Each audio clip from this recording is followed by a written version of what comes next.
She must be mistaken, but it looks exactly as if someone is moving into her house.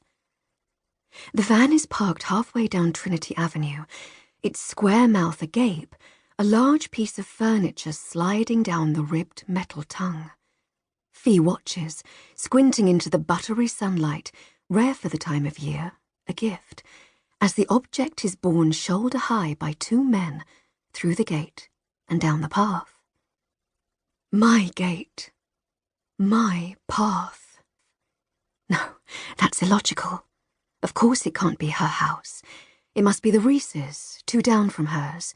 They put their place on the market in the autumn, and no one is quite sure whether a sale has gone through.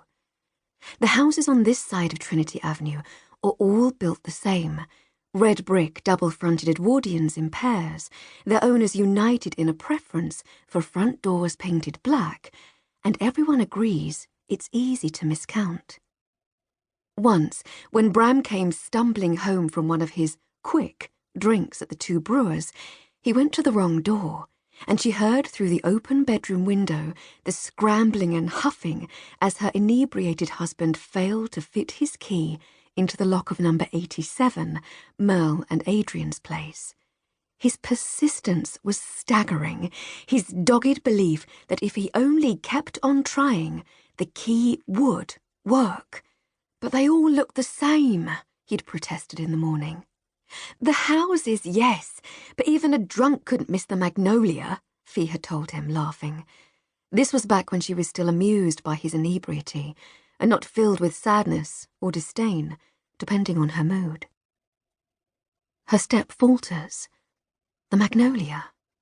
It's a landmark, their tree, a celebrated sight when in blossom, and beautiful even when bare, as it is now, the outer twigs etched into the sky with an artist's flair. And it is definitely in the front garden of the house with the van outside. Think. It must be a delivery, something for Bram that he hasn't mentioned to her. Not every detail gets communicated. They both accept that their new system isn't flawless. Hurrying again, using her fingers as a sun visor, she's near enough to be able to read the lettering on the side of the vehicle. Prestige, home removals. It is a house move, then. Friends of Bram must be dropping something off en route to somewhere. If she were able to choose, it would be an old piano for the boys. Please, Lord, not a drum kit. But wait. The delivery men have reappeared, and now more items are being transported from van to house. A dining chair, a large, round metallic tray, a box labelled fragile, a small, slim wardrobe the size of a coffin. Whose things are these? A rush of anger fires her blood as she reaches the only possible conclusion. Bram has invited someone to stay. Some dispossessed drinking pal, no doubt, with nowhere else to go. Stay as long as you like, mate. We've got tons of room. When the hell was he going to tell her?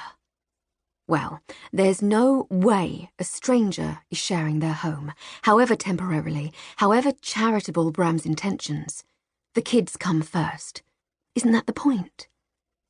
Lately, she worries they've forgotten the point. She's almost there.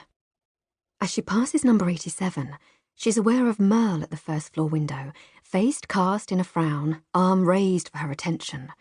Fee makes only the briefest of acknowledgements as she strides through her own gate and onto the tiled path. Excuse me? What's going on here? But in the clamour no one seems to hear. Louder now. Sharper. What are you doing with all this stuff? Where's Bram? A woman she doesn't know comes out of the house and stands on the doorstep, smiling. Hello, can I help? She gasps, as if at an apparition. This is Bram's friend in need? Familiar by type rather than feature, she is one of Fee's own. Though younger, in her 30s, blonde and brisk and cheerful, the sort to roll up her sleeves and take charge, the sort, as history testifies, to constrain a free spirit like Bram. I hope so, yes. I'm Fee, Bram's wife. What's going on here? Are you a friend of his?